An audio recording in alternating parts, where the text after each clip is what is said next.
Good afternoon, everyone.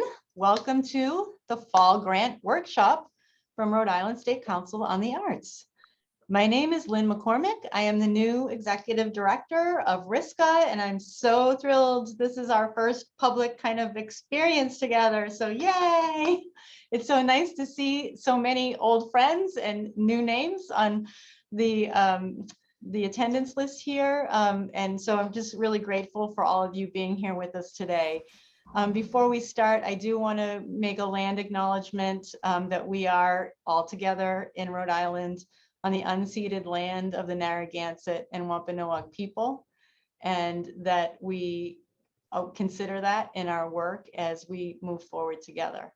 You can go to the next slide.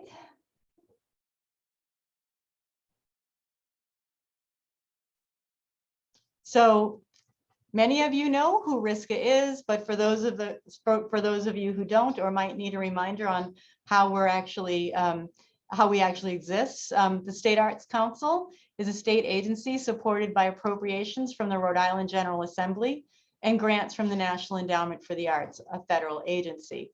We provide grants, technical assistance, and staff support to arts organizations and artists, schools, community centers, social service organizations, and local governments to bring the arts into the lives of Rhode Islanders. And we are so proud that Senator Pell was one of the original authorizers of the legislation for the National Endowment for the Arts and is one of the reasons that we exist today. So that's basically our function. And you can go to the next slide. We award grants for arts activities to nonprofit organizations, individual artists, which we're totally excited that we do that here in Rhode Island. There's some state arts agencies that don't do that, so yay for RISCA. We support arts education programs, folk and traditional arts, and health, and we have a great newish program in the healthcare space. In all our granting programs, art is at the center. And we are an arts funder, and we fund arts projects and programs. And we know that putting arts at the center allows so many things to happen in other sectors. We support artists, support very many types of outcomes across the state, but we're always putting art at the center and focusing in on supporting arts activities and individual artists. The next slide. So the grants that are open now have a deadline of October 3rd. So just make sure you mark that, because a lot of times we've had October 1st as the deadline. It's October 3rd. In this round, we have project grants for organizations. We have project grants in education and healthcare. We also have folk arts apprenticeships for individuals and folk arts fellowships for individuals. The Rhode Island Expansion Arts Program is also open for a new cohort that kicks off next year. And that's a 3-year program that we run in conjunction with the Rhode Island Foundation and Rhode Island Committee on the Humanities. We also have Make Art grants available for individuals and the Community Engaged Project grant for individuals. The funding cycle. We start on April 1st, 2022 with a deadline. So we've got 2 funding cycles. This funding cycle is the October 3rd funding cycle for with the deadline of October 3rd, and those are for projects that run between January 1st and June 30th. So again, if you're applying in this round, your project needs to start January 1st and hopefully finish up by June 30th, 2023. Is that correct? Did I get that right, Molly? Okay. And then your final reports will be due July 31st, 2023. So I am so thrilled to be here at Rhode Island State Council on the Arts with this amazing team of program directors and staff. One of the main reasons that I was excited about taking this job was because of the incredible knowledge, expertise, passion, that this program team brings to the State Arts Council. It really is special. It really is amazing. And I've been here for just a month now, kind of staying low key and under the radar, but really just getting to know the team. And I'm just so thrilled to have this team supporting all of you in the community. We've got Molly Flanagan, who's the community engaged, who does most of the individual arts programs. She'll introduce herself shortly. Todd Trebor, who's our organizations program director. Elena Calderon Patino, who runs our community and folk arts program. The fabulous Maggie Anderson, who's the director of arts education, and the wonderful Anissa Ralph, who's running the arts and health program, as well as supporting the rest of this team, doing grants management and working a lot with many of you out in the field to get your final reports in, make sure that you're getting everything taken care of and all the I's are dotted and the T's are crossed.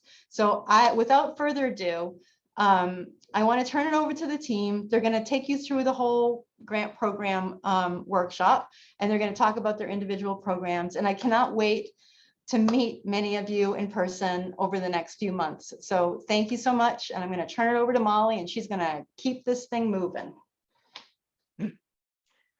Hi, everybody. I'm Molly. Many of you know me. I'm the Individual Artist Program Director. I oversee all things individual artist at RISCA, including grant making, but also things like, I have intellectual property questions. Who do I ask, etc. But today I'm just here to talk about grants. So we have 2 grants for individual artists in my programming that I oversee open right now for the December 3rd deadline. The first one is the Community Engaged Project Grant. This might sound a little bit like the project grant for individuals, which has been sunset. This is the new version of that, except it's more about directly and actively engaging artists with their communities. So rather than being for a performance of something, there must be some active 2-way engagement with the community being served. These are grants of between $500 and $3,000. And next slide, please. And then the second grant I have open at this grant deadline is the Make Art Grant, which really is just what it sounds like. It's funding of between $500 and $3,000 for artists to create or continue specific artwork in any discipline. So if you have a specific project you're working on, you can apply for the Make Art Grant for funds to support your time, to support space, to support materials, to support hiring other folks to work with you, that sort of thing. You do have to have specific goals. It has to be a specific project. You can't just say, I'm an artist and I'm going to just keep doing everything I do. You have to say something like, I'm going to complete this series of paintings on this specific topic, and here's how many they are. Here's how many I've already done. This is what I'm going to and this is what I need to finish that project. Next slide, please. And then these are some differences for my programs only from the former project grants for individuals and fellowships programs. So for the first big difference is there's no partial awards in these programs anymore. So that means that if you apply for $3,000, you'll either get $3,000 or zero. If you apply for $1,000, you'll either get $1,000 or zero. This does mean that there are slightly less grants awarded in these categories than there used to be, but you can now know how much you're getting and how much of the project you can do. Additionally, the grant program period is only 6 months, which doesn't matter as much for the October deadline because it's only 6 months for everyone.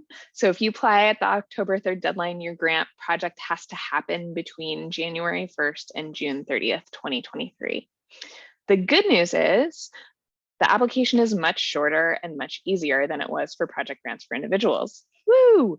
And just a reminder that these grant programs, these projects for both Community Engaged Project Grants and Make Art Grant must be artist initiated outside the support and structure of a nonprofit or other institution.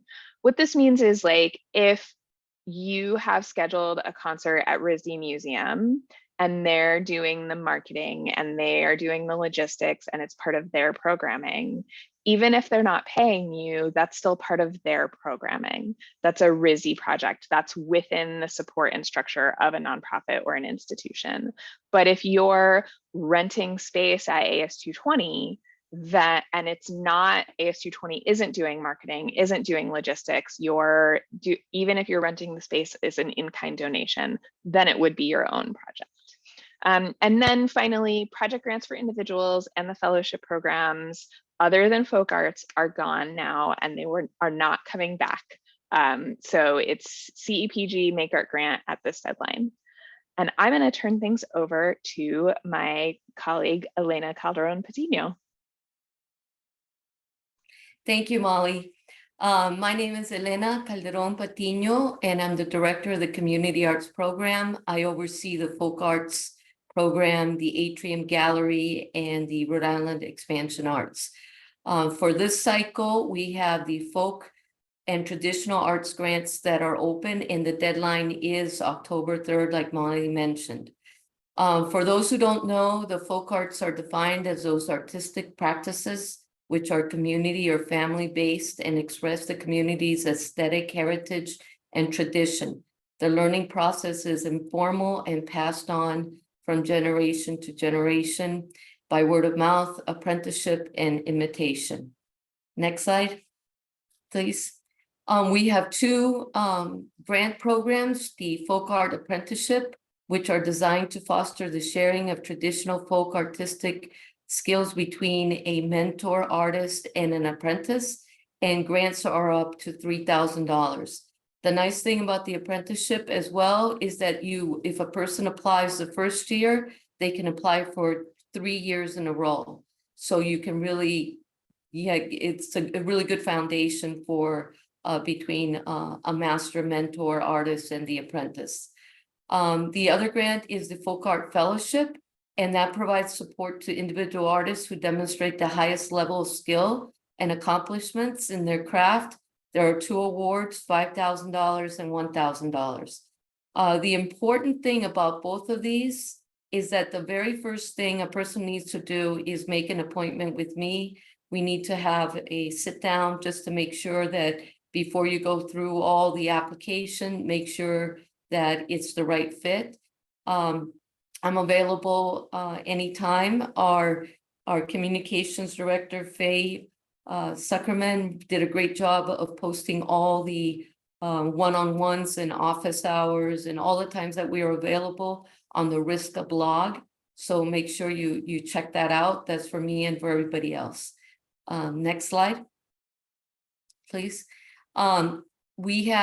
I also manage, like I said before, the Rhode Island Expansion Arts Program, which is a collaboration between the Rhode Island Foundation, Rhode Island State Council on the Arts, and Rhode Island Council for the Humanities. The Rhode Island Expansion Arts Program offers multi-year unrestricted funding, organizational assistance, and capacity building workshops to arts and cultural organizations led by people of color. We offer $10,000 a year for 3 years, and it's a very important program that has been very successful. The priority is given to newly emerging groups, those with little history of grant funding, and it's seeking to build the capacity of these organizations. Rhode Island Expansion Arts recognizes the broader role they play in strengthening their communities, including cultural preservation, education, and youth development. And the deadline, this is the only one with a different deadline, is October 14th. Applications are now open. You can visit any one of the either Rhode Island Foundation, RISCA, or Rhode Island Council for the Humanities website, and you'll see the link to where the application lives. But we are also going to have office hours and walk through applications. So I'm available anytime for that. I'm also available for one-on-ones.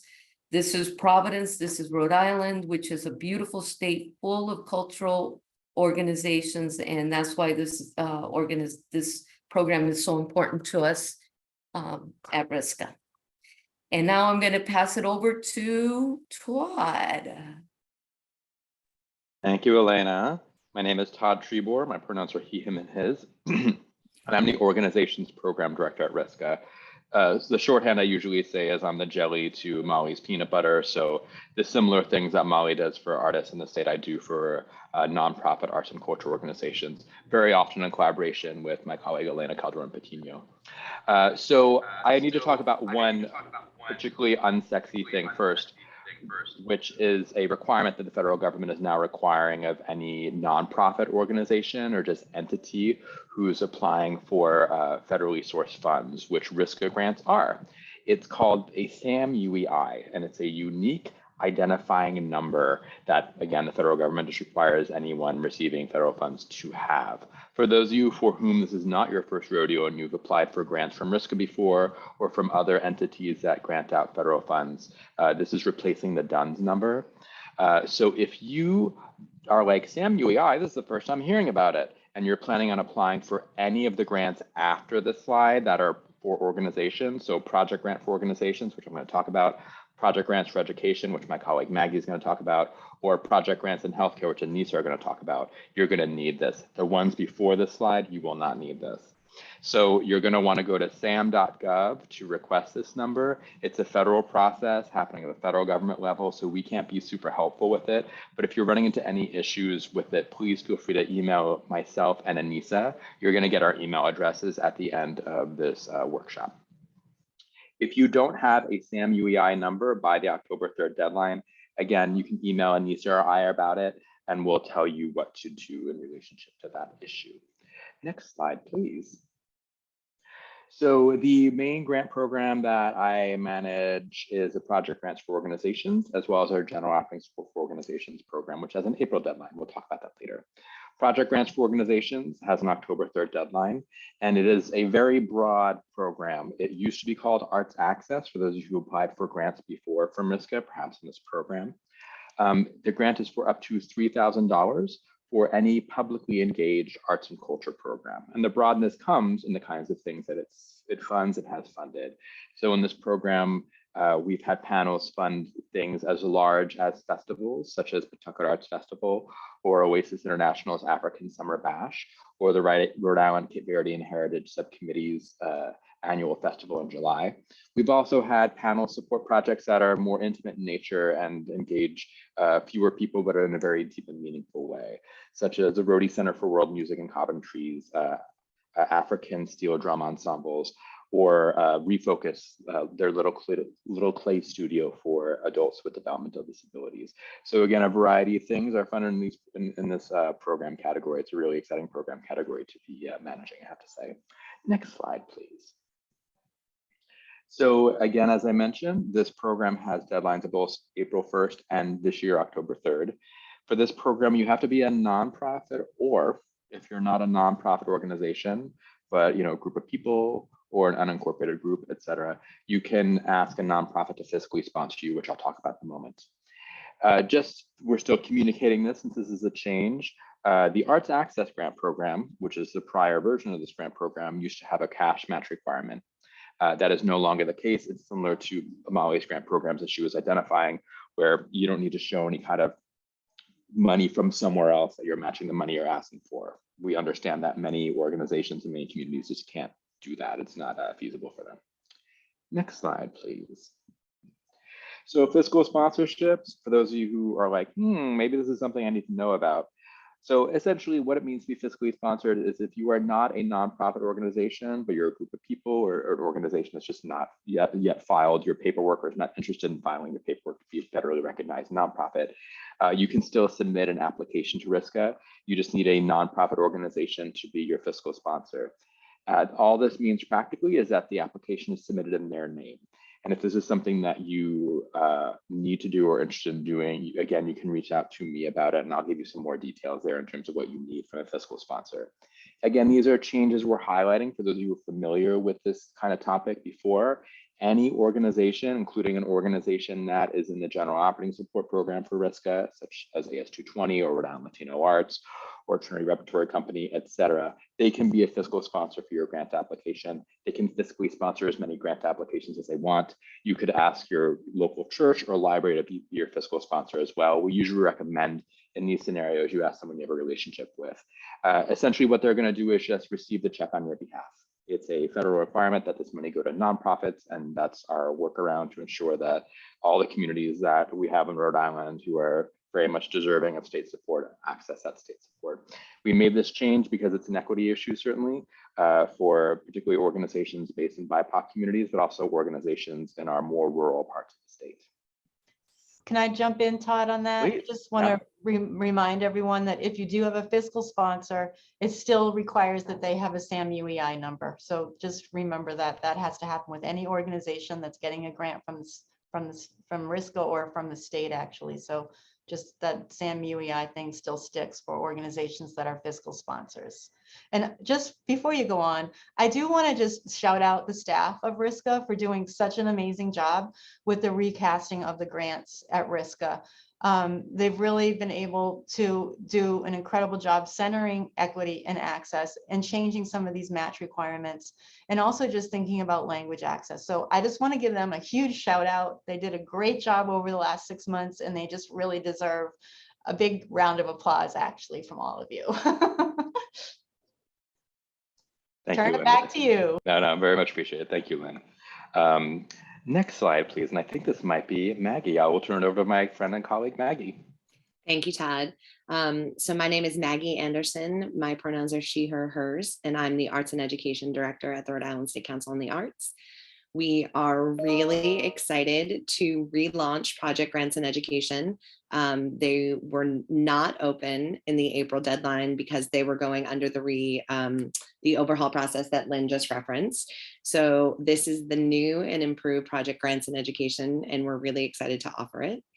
So our Project Grants in Education provide project-specific support to schools, nonprofit orgs, arts educators, as individuals, teaching artists, to engage students in rich and meaningful artistic experiences within a dedicated learning environment. So that's terminology that we've landed on, but that could be a school, a library, a community center, but we're using the terminology dedicated learning environment.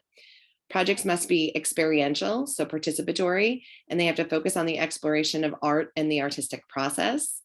This strives to build the capacity of local teaching artists and nonprofit organizations while providing students with high quality artistic learning experiences. And we want to explicitly say that these funds are not intended to be substitutes for a school's existing arts education program.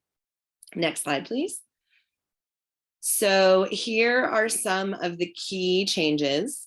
The first biggest change for anyone who's applied in this category historically, we've always had a way for individuals to apply, but for the first time, individuals and organizations will use the same application portal.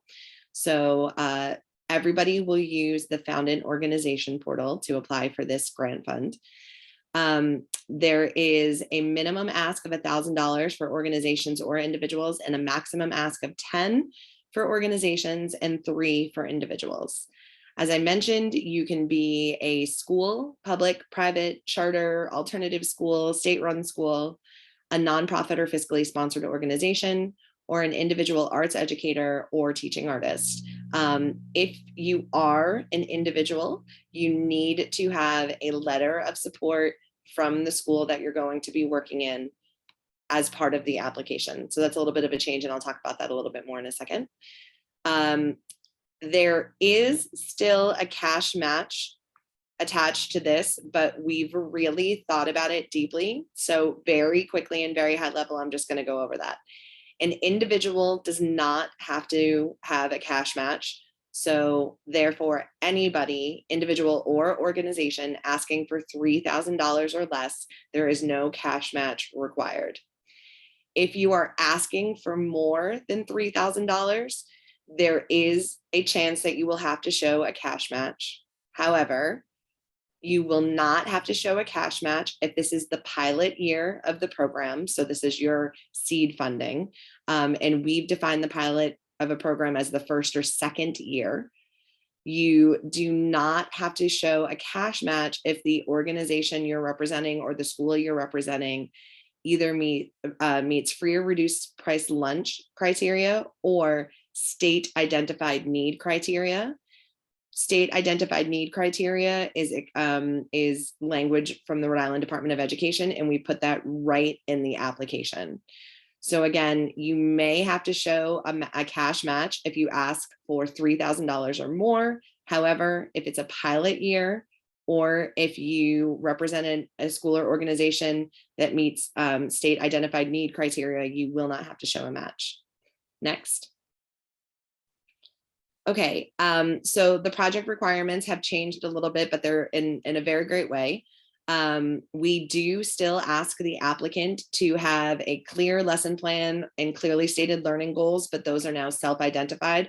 We're no longer requiring that you link them to any particular set of curriculum. The project used to have to be 10 instances of the same visiting artist, but now we are talking about a minimum of 8 contact hours between the same teaching artist and a distinct group of learners. It's also important to note that this application is now open to learners of any age. So it used to just be K-12 learners, and now we're talking about any distinct group of learners, whether they be early childhood or adult education. So that's important to note.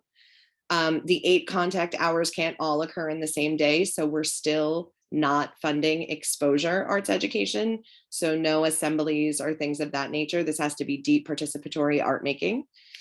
And then as I just alluded to, it needs to be in-depth sequential learning that builds on itself, and the students, whoever they are, children or adults, need to be participating in art making as part of that deep learning. If the applicant is a school, you're all set. But again, if the applicant is an individual artist or a community-based organization, there does need to be an explicit letter of partnership with a traditional school, public, private, state, career and tech, etc. And next slide, please. Okay, so I'm going to turn it over to my colleague, Anissa. Hi, I'm Anissa Raouf. I am the Arts and Health Coordinator, run this grant program. I also run the Artist in Residence that's in partnership with the Rhode Island Department of Health. And as Lynn said, I also am the Grants Management Fellow, so many of you might be in touch with me for, getting set up in your becoming a vendor and any questions you have. So, but Project Grants in Healthcare has 2 deadlines as it stands right now. We had a spring deadline, and now we have one for October 3rd. These are grants for up to $9,000 for nonprofit or fiscally sponsored healthcare organizations. So that's important. That's who the applicant is the healthcare organization. And then that is a teaching artist will partner with that licensed healthcare staff to implement the project. So it works a little different than some of the others.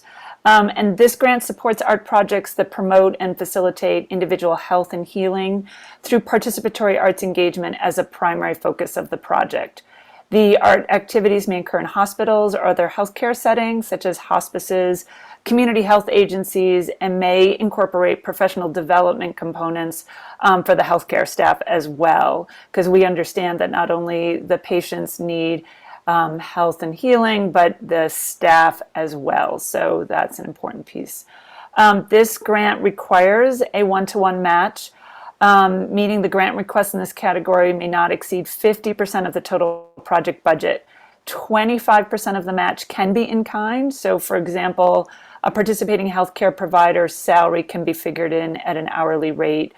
Donation of materials can be 25% of that match.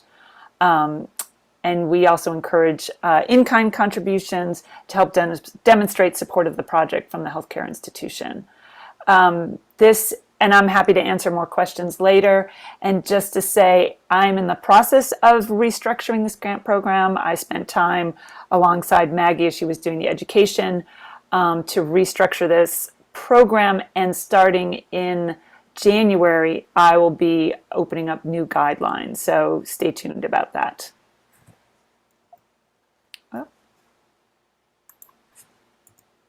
Sorry, technical difficulties here. Okay. Okay, back to me. All of the other grant programs. So we have throughout the year a bunch of other grant programs. I'm just going to go through them really quickly because we're not going to talk about them in great detail today. But those are the Big Yellow School Bus grants for virtual and in-person field trips, Artist Open Studio Tours. So if you have open studio tours, not a gallery night, there's funding for administration and marketing. Opportunity grant is for individuals to take advantage of a short-term unique opportunity. Those are small grants of up to $1,000. Then we have general operating support for artists and general operating support for organizations. Those are unrestricted funds, unrestricted multi-year grants for artists and organizations. And then we also have an Arts and Health Artist in Residence once a year. And I will also say that as all of us have been talking, and this will continue, I will be dropping a number of links in the chat. So you'll see like links to stuff about SAM-UEI and SAM.gov, and the link to our grants page was just in the chat. So when you need additional stuff, make sure you capture those. Next slide, please.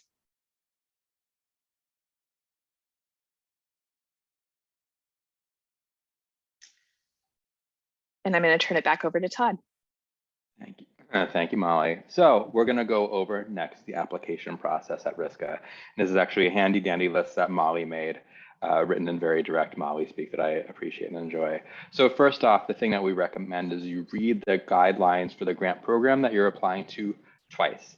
Particularly some of the newly restructured grant programs, we worked with community working groups around particularly the clarity and accessibility of the instructions. And for some of them, we've written in an FAQ format. Others of them have been also written in more user-friendly, we hope, formats.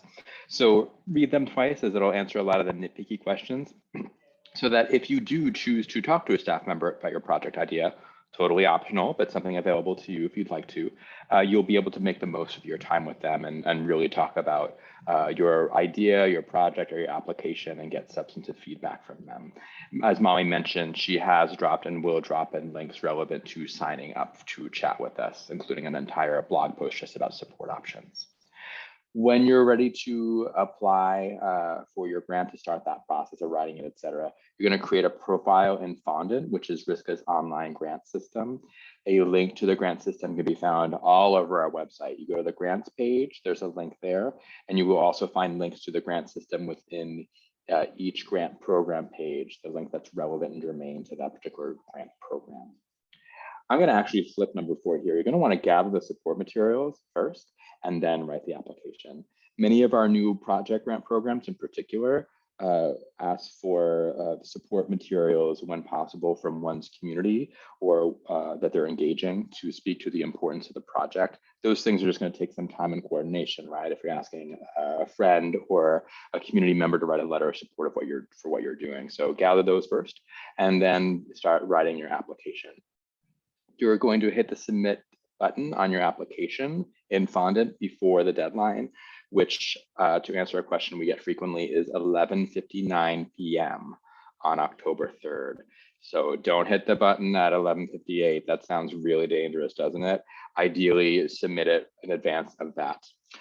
Something we'll probably talk about later on another slide, I'm sorry if I'm stealing anyone's thunder, is that RISCA staff is available until 5 p.m. the day of the grant deadline. Don't expect that we're going to be answering emails beyond that. It's possible some of us might, but just don't expect that that's the case. So try to get everything started well in advance and get your questions answered well in advance, even though you might be working on it until the day it's due. And then you're going to hit submit, as I said, before October 3rd at 11:59 p.m. And then you're going to wait. And just to note one thing before Anissa moves to the next slide, there's going to be a new state grant system starting FY24. You're like, what does FY24 mean? That means starting at the April 1st, 2023 deadline, the state is requiring us to use a different and new grant system just to get you all at least slightly emotionally prepared for that now. Next slide, please, Anissa. I'm just going to jump in on that too, Todd. Yeah. I'm sorry. No. Just you may see things in the press about this new system coming on board. It's going to be used by the entire state. We're working really closely with the team, Molly and Anissa in particular, to really make sure that everything transfers over and we're able to keep a lot of the new functionality that we've created and the new language that we've created to make these grants more accessible. But you may see things up in the news that the state is launching a new grant program. It is not part of this process that you're going through right now. It won't go online until, for us, for RISCA, until after the new year. So just don't get confused by that. Great, thank you, Lynn. So you submitted your application, you're now waiting, right? This is in October. So what happens while you're waiting? It's kind of like, yeah, there's things behind the scenes happening. Oops, it looks like the presentation went away. And I will just riff for a minute while Anissa pulls it up. So first and foremost, the thing I do remember that we do is that staff reviews applications for eligibility and completeness. So we do that probably for around the first 2 to 3 weeks of October. We check those things. If there's eligibility issues that we're able to have the applicant address, that we're allowed to have the applicant address, we reach out to them and get that taken care of in that time. Once all the applications are reviewed for eligibility and completeness, we forward the applications to the group of panelists who is reviewing them. We're going to talk about that in a minute. So the panelists will get them usually around, let's say, mid-October, as I said, 2 to 3 weeks after that process of us reviewing them. And then they have a few weeks to review them on their own. Then they come together for a panel meeting where they discuss applications and they make funding decisions. Staff, such as myself and my colleagues, we are present in those conversations, but we do not weigh in at all. We just take notes and facilitate the conversation. This is why we can be as available and supportive to you in your application process as possible, because we don't make any funding decisions. We just kind of sit there and metaphorically eat popcorn while they're having discussions and take notes, obviously, less metaphorically. So they have their discussions, they make their recommendations as to who should be funded and how much. In December, the governor appointed council that oversees RISCA. They review all the panel's recommendations and approve them. We tell you all whether or not you got a grant. With the October deadline, we usually tell you the week prior to Christmas, so somewhere in the vicinity of December 20th or so. You're going to want to, quickly as possible, if you do receive a grant award, and I'll talk about this in a moment, get in and sign the relevant paperwork that's being offered to you and do the relevant things that are being asked of you, because it takes about 8 to 12 weeks after you submit everything to receive a check. It used to be 6 to 8, but it's now 8 to 12, thanks to the Great Resignation and the pandemic. You're going to do your project, as you are aware from the timeline that Lynn laid out earlier, between January 1st of 2023 and June 30th of 2023 in the case of this deadline. And then you're going to file a final report by July 31st of 2023. It'll be a written report, and in some cases, you'll also have a brief phone call with a program director to talk more about your project so they can learn more about what you did, what went great, and also how we can support you in your work beyond money. Next slide, please. So after you get the grants, gave you a sneak preview earlier, you're going to read and follow the instructions in your award email. Everything is in there. We did that intentionally. So when you get an award email, you have all the stuff you need to move forward. You're going to fill out your grant agreement form, which is something you do by logging into the grant system again. And you're going to register with Ocean State Procures, which is a state payment system. Again, there might be edits to these things moving forward in the future, but that's what will happen with this deadline as far as we know now. We can't send you money unless you do those things. Ask the program director that's responsible for stewarding your particular grant program if you have any questions about the panel comments. I don't want to steal, again, one of my colleagues when they want to talk about the panel process, but one of the things that emerges from that is, we're taking notes, like I mentioned. We send those to you all as a part of your award email to review. And we all manage panels differently, but the general idea is that in addition to getting a grant award, if you get one, or if you don't get one, you're getting feedback from other members of our communities about your project and ways that they think it could be even better than what you're proposing. We kind of really guide them to be kind of rom-com best friends in their feedback to applicants on their projects and their proposals. If you have any changes to your project, if you've received a grant, you can just reach out to the program director about them and let them know. Really small things like, oh my God, in my grant proposal, I said it was going to be on April 7th and it's actually on April 14th. That's fine. But if it's like more substantive changes, just reach out to us and we can chat about it. There's very few instances in which it hasn't worked that the project can still be supported by that grant. And also just let us know what's happening. Faye, Molly dropped in Faye's contact information, but you can certainly reach out to any of the program directors about any RISCA funded project that you're doing, and we'll forward it along to our communications director, Faye, so she can amplify it should she have the space to do that within our various communication channels. And then ask us questions. There's many times, and all of us can speak to this, when someone's working on a project, they have something come up, they're trying to address an issue, we're managing grants is typically usually about a third of our staff time, depending on who the staff person is. But a lot of what we do, as Molly mentioned, as Elena mentioned as well, is we support the arts and culture ecosystem in non-monetary ways, being thought partners, having coffee with you all, hearing what's going on, and talking through challenges or opportunities that you have in the field. Next slide, please. This might be it for me, or there might be one more.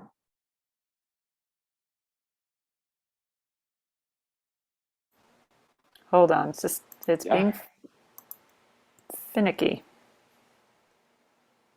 So if you don't get the grants, if you get your grant email notification, again, around December 20th for this cycle, you will have panel comments as well.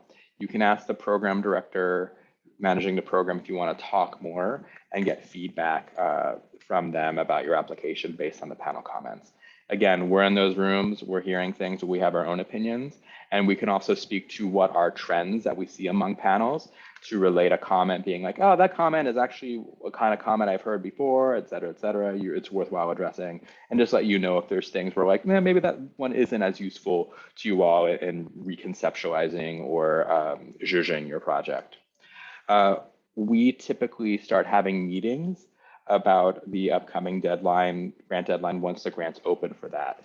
So let me give you an example, because I feel like I said that in a confusing way. For the April 1st deadline, if you apply at October 1st, don't get a grant, October 3rd, excuse me, don't get a grant. The April 1st deadline grants will open around February 1st, and we'll start having meetings about those then. Next slide, please. A note on partial funding. So some grant programs aren't partial funding grant programs. Molly was speaking about hers, Elena about hers too. The fellowships and things of that nature are not this way. The project grant programs, partial funding is very common. I usually say, I'll just give you an example of project grants for organizations. At the April deadline, I typically get between 60 and 70 applications. About 40 to 50% of those who apply at that deadline receive funding. Only about 5 to 10% of those who apply at that deadline receive full funding. So most of the awards in the Project Grants for Organizations program, at least, are partial grant awards. If you do apply for a project grant or any grant and receive partial funding, the expectation and understanding is that you're going to scale it back based on that. If you were applying for a $3,000 grant and you were going to do 10 events and you got $2,000, it's reasonable that you would do 6 or 7. Just know that that completely makes sense and we understand that. If you're like, you know what, this is just not enough money for me to do this, or if you just had circumstances change because these are writing grants for things happening in the future, you can decline your grant. You do that via the grant agreement form itself. You just go in there and say, I decline. Nothing bad will happen. It's different panels each time. No one's going to know any of that. It's fine. The reason behind partial funding is, as a state arts agency, we want to be sure that we are funding programs around the state, and providing partial funding allows that to be accomplished. One thing to know about project funding is for those programs in which that is a possibility, the program directors facilitate that funding conversation among the panelists, and they really ensure that based on the project budgets associated with the application, that a partial award will be substantial enough that the project will still occur. We're not interested in seeing a panel give someone $500 who asked for $3,000 and they can't even do the project. It's like, okay, can you see a reality in which partial funding could be substantive enough that this thing can still happen? Next slide, please. And I think I'm kicking it over to a colleague. It's coming over to me. All right. All right. So I just really wanted to briefly walk everyone through the panelist process. So as my colleagues have mentioned a couple of times, the reason why RISCA staff are so available is because we don't make any of the funding decisions whatsoever. So each grant will have a review panel set. These are typically made of 5 panelists. Some panels do have 3, but typically 5 panelists for each grant category. They're Rhode Island residents with knowledge of all of the relevant disciplines and arts and culture involvement. So for example, myself with arts and education, project grants and arts education, typically there will be a classroom teacher, a teaching artist or two, a past grant recipient, maybe a school-based administrator, but certainly everyone with knowledge of what it's like to put on an arts experience in a school setting. We assemble these panels with an eye to diversity in every form that you can think of, right? So there are you know, like gender diversity, racial ethnic diversity, generational diversity, every way that we can cut the pie, we go ahead and do that. Therefore, the panels are different at every single grant cycle. So what's very important to remember is that you could have a project that goes year long. You could be applying to us at October 3rd for the first 6 months of that project. Perhaps your grant does really well in this review, and then the same project at the next cycle might not fare as well, may get a partial award, as Todd just alluded to, but that's because all 5 people are going to be different every time, and therefore your work is going to be reviewed differently every single time. So the decisions, as I just mentioned, vary on the composition of the panel. And as I mentioned at the top, we do not have any influence or any role in the funding decision process. Next slide, please. So what will happen is that our panelist invitation, our selection is done by RISCA staff. We often keep a running list of people who would make great panelists. You can express interest in being a panelist yourself. There's a way to do that through the RISCA website. But we all determine who would be a good fit for our appropriate grant programs and send out invitations. The panelists receive the exact same program guidelines that you do. So the guidelines, the program questions, and the scoring rubrics that are publicly available to you on our grants webpage are the same materials that we put together in a training packet for our panelists. The panelists receive your applications via our online grant system and get an opportunity to read and pre-score them. They do this at home, and we estimate that the panelists spend approximately 30 minutes per application, but please know that they are going to see between 20 and 35 applications, depending on which panel they review for. So we get it to them in plenty of time for them to take their time and do a couple a day. But you know, there can be some real review fatigue. And so that's why we talk about in the beginning to make sure that when you apply, you're putting all of the passion you have for your project into your grant. So that really comes through and stands out as panelists read this amount. And then once everyone has done their pre-scoring, and approximately a month or so after you've hit submit, we assemble our panel of 5 people for an all-day in-person review session. Everybody in the room discusses, and then per that discussion, if they need to rescore their applications, they can go ahead and do that. Then the RISCA staff total or average the scores, and we display those tabulations for the panelists. And then the panelists make funding recommendations for each application based on the total budget of money that RISCA has available and the tabulations as reviewed against the rubric criteria for a successful grant application in each project area. Next slide, please. Oh, I'll turn it over to my colleague, Molly. It's my turn. First, I want to pause and say, if y'all have questions about what we've talked about so far, feel free to drop in the chat quickly and I'll answer what I can. We're sort of at this segue between like what our grants are and how to do them and how they work, and segueing into like, here are tips and about how to write a good grant. So if you have questions, feel free to put them in the chat at any point and we'll try and address them as we can. Okay, I don't see any rapid fire questions, so I'm just gonna keep going. We do not yet, that's actually a question for Faye. Faye, do you know if there's a list of the Make Art grants that were awarded up on the website yet? I'm not sure. If there is, it's on the grants page of our website, which I linked to earlier, and I'll drop that in the chat in the top right corner of the page of the website of that page. If it's not up yet, it should be up sometime this week, I think. Okay, what if I'm late submitting my grant application? This slide says it all, right? Nope. The grant application system is automatic. It closes down at 11:59 p.m. exactly, not 11:59 p.m. in 1 second, but 11:59. And we don't do any exceptions for late applications. Even if you had technical issues, even if you had any other issue, because we do have our grants open for 2 months and we have so much support ahead of time, including these workshops where we say, hey, technical problems happen, but like you need to, so do your best to plan ahead. Strongly suggest hitting submit before 5 p.m. on the deadline day. Because if it's 4:30 on the deadline day and you email or jump on a Zoom with one of us, we can help you through the technical problem. But if it's 11:58 p.m., we're sure in bed. Next slide, please.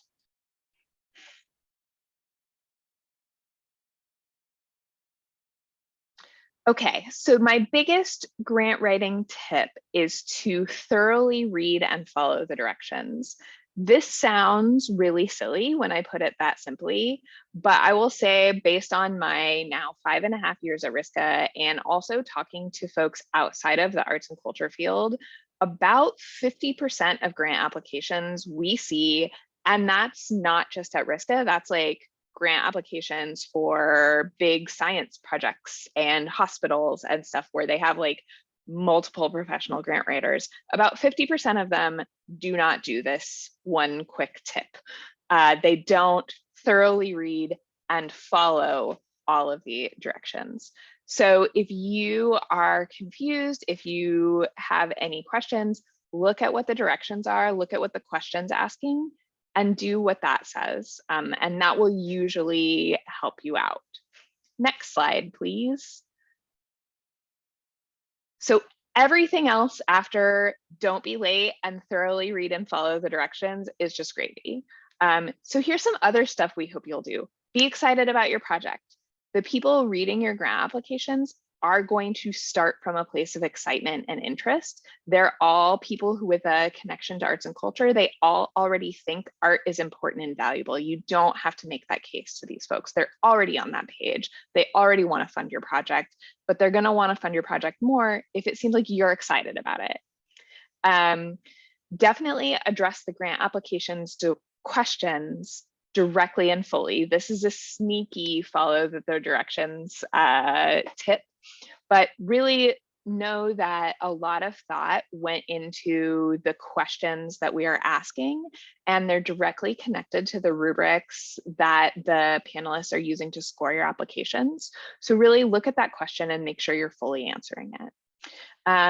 We always recommend to have an outsider read your application because the panel won't know you, won't know your project, might not know your art form. We try and get as many art disciplines as possible represented on our panel, but it's only 5 people. So, you know, if you're doing cyanotypes, there may not be somebody else who does cyanotypes on that panel. So make sure it's legible to somebody outside of your really specific discipline or field. And a really good way to do that is to have an outsider read this. This is not the person that you share a studio with. This is not somebody else working on the project with you. This is somebody that doesn't already have a really deep understanding of what you're doing. We really hope that y'all will fully address the why of the project. As a reminder, we're an arts funder. We care about art. We want to know why you or why your organization is doing this project. So think about knowing the purpose behind it, what your goals are, why you are the right entity or person to be doing this. We have our evaluation rubrics for all of these grants are on our grants pages. So once you're on the RISCA grants page, if you click on the specific grant, scroll all the way down to the bottom, you can look at a PDF of the evaluation rubric. That is the exact same rubric that the panel will be using to score your application. So definitely look at how the panel is going to score your application. That will help you. Next slide, please.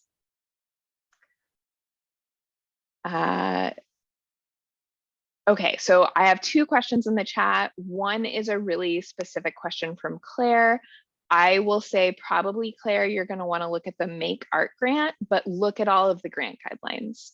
And then towards the end of the workshop today, I'll be dropping in the blog link that has all of the ways to sign up for drop-in office hours, to sign up for more in-depth workshops, and to sign up for one-on-one meetings. So that's coming, but it's easy and everything sign up online for meetings with us.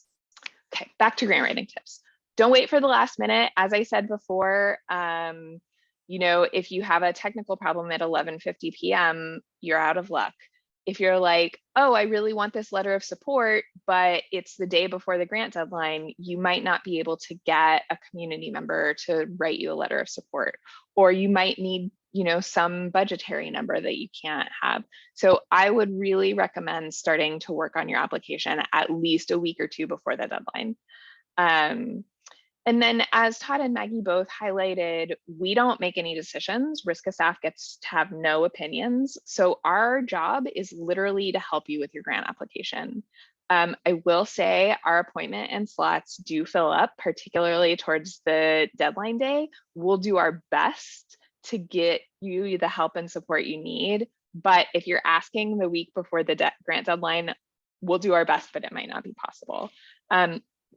We can also read your applications and give you feedback. Again, probably not on the day of the deadline. Next slide, please. Okay, image submissions. So this is art, y'all. So the image and video file and audio files count and matter. So the first piece of information is to follow directions on file size, format, and file naming. This is one of the most common mistakes I see people make in their application. And there are many file formats that are not readable by our grant system at all. And so we'll have to send the application back to you and have you upload a different file format. We would all really love it if we had to do that less. It would save us a ton of time. A reminder that the grant panelists are all looking at your application. So looking at the images, looking at the videos, listening to the music on their computers at home. So it'll vary in terms of quality. If your work that you're showing is really complex or large in scale or dimensional, or is in some other way really hard to understand from just a single shot photo of it, include detail shots, include an installation shot, do some, you know, creative PDFing or picture-in-picturing in your image submissions. All right, next slide, please. And I'm going to turn it over to Todd. Hello, everyone. I'm back again to talk about support material. So Molly just mentioned this, and I mentioned it earlier. So there's two big parts to your, let's say three big parts to your application. Typically, it's going to be the narrative, the written responses to questions, a project budget if your grant program requires that, and then support materials, be they images or other things. So again, thinking specifically about our project grants, they all require support materials.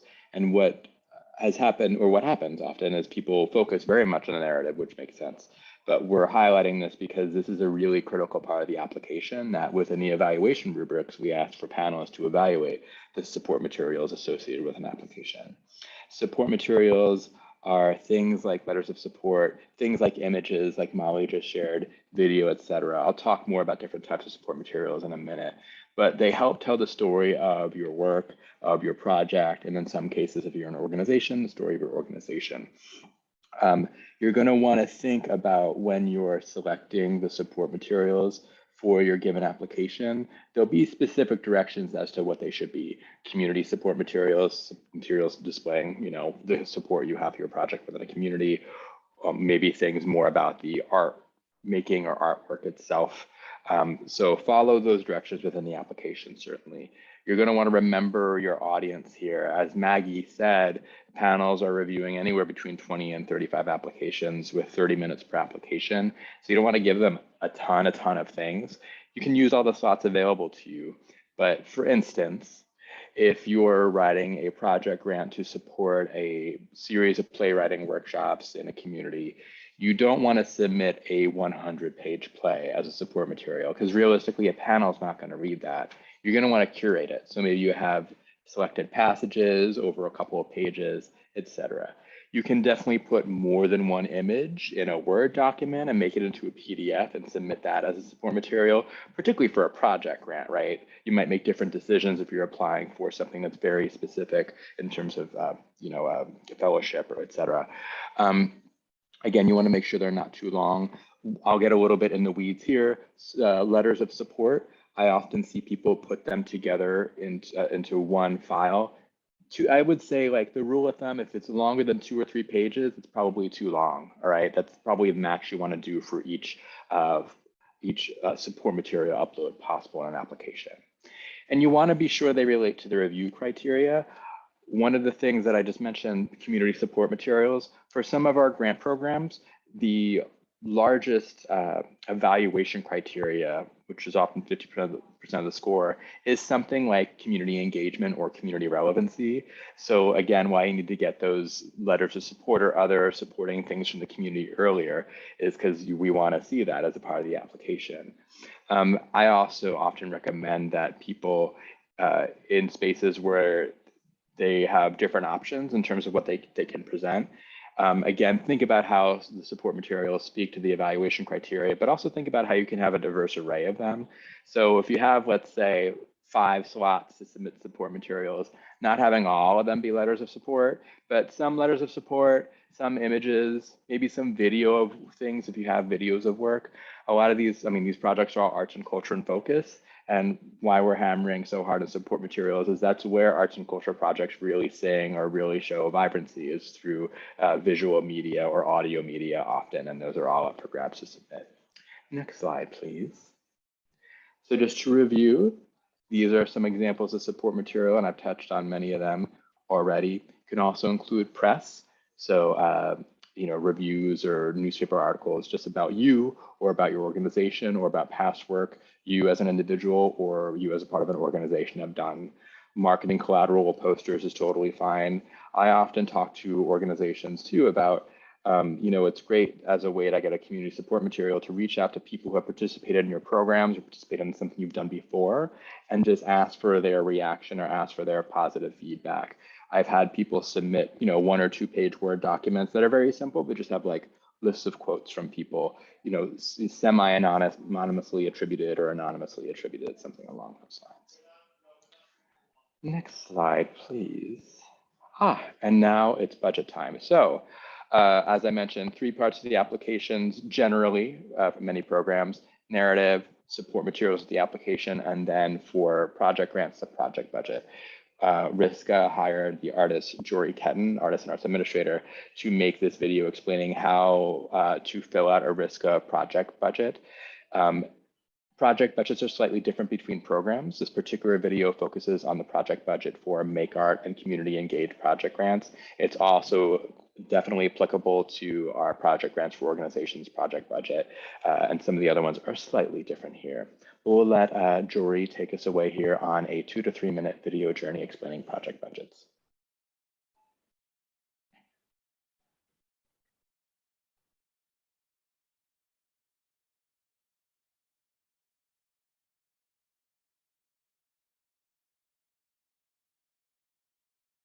And Anissa, I don't know, I don't think we're hearing anything on our end, if you're hearing something on your end.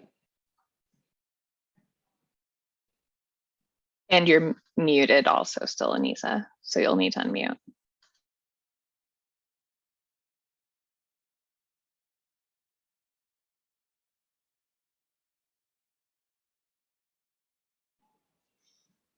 And as Anissa's trying to make the tech happen, if we can't show the video, no big deal. It's on our YouTube page. It's also on our website, on the staff support blog page that Molly will be sharing later on, which also is links to sign up to chat with us one-on-one or attend drop-in hours. And great, Molly actually also dropped into the chat.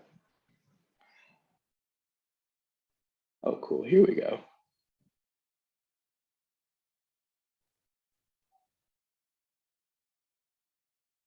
And we're not hearing sound yet, I believe, right?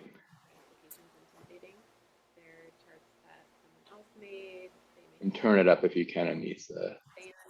Sometimes numbers seem to add themselves together magically. if you're like me, or if you just have a few small questions, hopefully this video will be helpful to you. So this is RISCA's Make Art Grant Budget form. And when you open the form, you can first fill in the name of your project. As you can see, mine is called My Very Cool Project. And then you can skim the form and see what it's asking of you.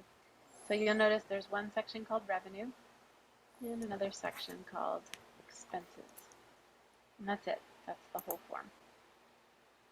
Revenue is the money that you're taking in as you're doing your project, and expenses is what you're spending, what you're putting out to make the project happen. You'll notice at the bottom of the revenue section, this is where you're going to be asking for RISCA funds. So the RISCA request amount will go in this box here, and that can be up to $3,000. Your budget may actually be more than $3,000 if you have other forms of income, but the maximum you can ask from RISCA is $3,000. I like to start with my expenses, what I know it's going to cost me to make this project happen. For example, I might fill in my artist fees first, because that's an important part of any artist project.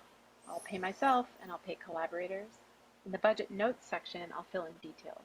So I might say 2 dancers, $1,000 each project for project fees. If I had an hourly rate, I might write something different. I know I'm going to spend $250 on social media ads. I would write that here. I have a big space rental fee that's going to go here. I might put some details about the space here. I got an insurance quote, and I was going to buy a projector. And I put the projector down here because it's an equipment purchase, which is actually something that RISCA cannot fund. But it's still important to add to my budget so that reviewers can get a sense of what it takes for me to make my work. So now this yellow box down here has added all of these numbers together for my different line items. Anything that's in a row is called a line item. And I see that my expenses are $5,000. The green box here tells me my budget is not in balance. And that just means that my income and my expenses are not currently showing the same dollar amounts. I want the money coming in and the money going out to be the same. And when that's the case, this will tell me that my budget is in balance. So let's see if we can balance the budget. If we go back to the revenue section, we can add some details here. So let's say we planned $500 in ticket pre-sales. It's not a confirmed amount, so I'm not going to put an asterisk, but that's what I'm assuming I'm going to be making. I did already collect tuition for movement workshops. I did already collect this tuition, so I'm going to star that. And I also got a grant from the Department of Art, Culture, and Tourism. I'll star that. And oh, we had a big GoFundMe, so that's here. Great. So I already have $2,500 of income, but my expenses are totaling $5,000. So that's how I know that I need to ask RISCA for $2,500. And now my budget is in balance. 2 more things to note. If you're filling out the Project Grant for Organizations form, it's very similar. Some of the line items are different. And in general, when you are filling out either form, if the line items here don't fit your project, you don't have to fill them in. And if there's something that's missing, you can use the other lines here, here, and here. The second thing to know is that there's also 2 narrative questions that you'll be asked to fill out. One of them asks you to explain how you'll be using RISCA funds. So in this case, I'm asking for $2,500, but I have $4,500 worth of eligible expenses, because remember, $500 of my $5,000 budget is not eligible for RISCA funding. So how will I use that $2,500? Will it be $2,000 for artist fees and $500 of my fee? How will I break it down? That's where you're going to answer that question. The second narrative question is about in-kind donations. What types of community support will you be getting for your project? That might include donations from individuals, such as these GoFundMe donations. It might include donated space or documentation services or food, anything that people are going to show up and volunteer to give to you in the form of goods or services to help make your project happen. Question: would you build a website Thank you, Anissa, and thank you, Jory, for that really great video. So again, Molly dropped a link to that in the chat. It's on the staff support blog you receive, and you can watch it as much or as little as you need to support you as you're developing your own budgets. I believe this is someone else now jumping in here. Colleagues? It's me. It's you. Okay, so I'm just gonna drop some stuff in the chat. So we have a bunch of different ways if you need more help now that you've taken this workshop. So the next sort of step would be we have a number of program specific workshops. So if you're interested in applying for the Community Engaged Project Grant or the Make Art Grant, I'll be doing a couple of application walkthroughs via Zoom. Same with project grants for organizations. Elena has some, we all have those. So I would look for those workshops. Oh, I sent the wrong link in there, didn't I? Hold on one second, y'all. There we go. There's the right link. The second thing we have is drop-in office hours for all the programs. So there's a couple program specific drop-in office hours, and then there's several that are just drop-in office hours. And what these are for any of the programs, what these are one of the RISCA staff members, depending on what program the drop-in office hours is for, will just be sitting on Zoom, and people will pop in, ask questions, ask for reviews, and then leave as they are. You can pop in at any time in those sort of block of hours. These are all on Zoom. We also have, we all have one-on-one meetings that you can sign up for. Most of them are signing up via Sign Up Genius for predetermined slots. Some of them are just email us to set up a 30-minute one-on-one meeting. And so these are just short one-on-one meetings where you can ask and answer any of the questions you have and get advice. And then we also have drop-in office hours at the very last minute. So the Friday before the deadline and Monday, October 3rd, the deadline day, we have drop-in office hours on Zoom for something like 4 or 6 hours each of those days. So if you have last minute stuff, you know that there's a RISCA staff on Zoom ready to help you with stuff. So all of the links to sign up to all of that stuff is in the blog that I just put in there. Everything is via online sign up, and all of our programming right now is still virtual. You do need to register for the events, particularly just like you did for this via Eventbrite. Yeah, next slide.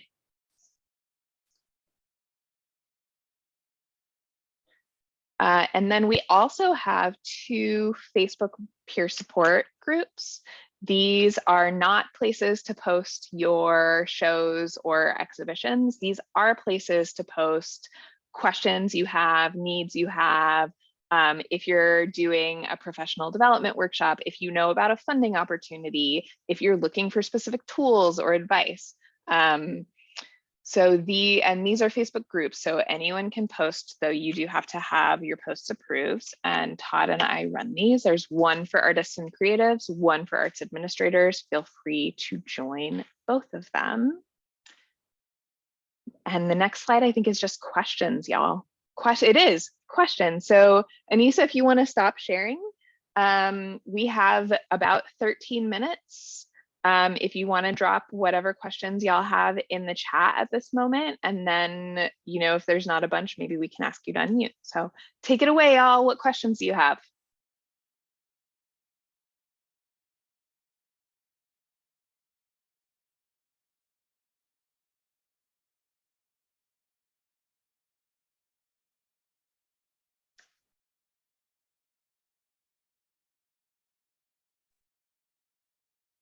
I'm hoping this means we did a really good job.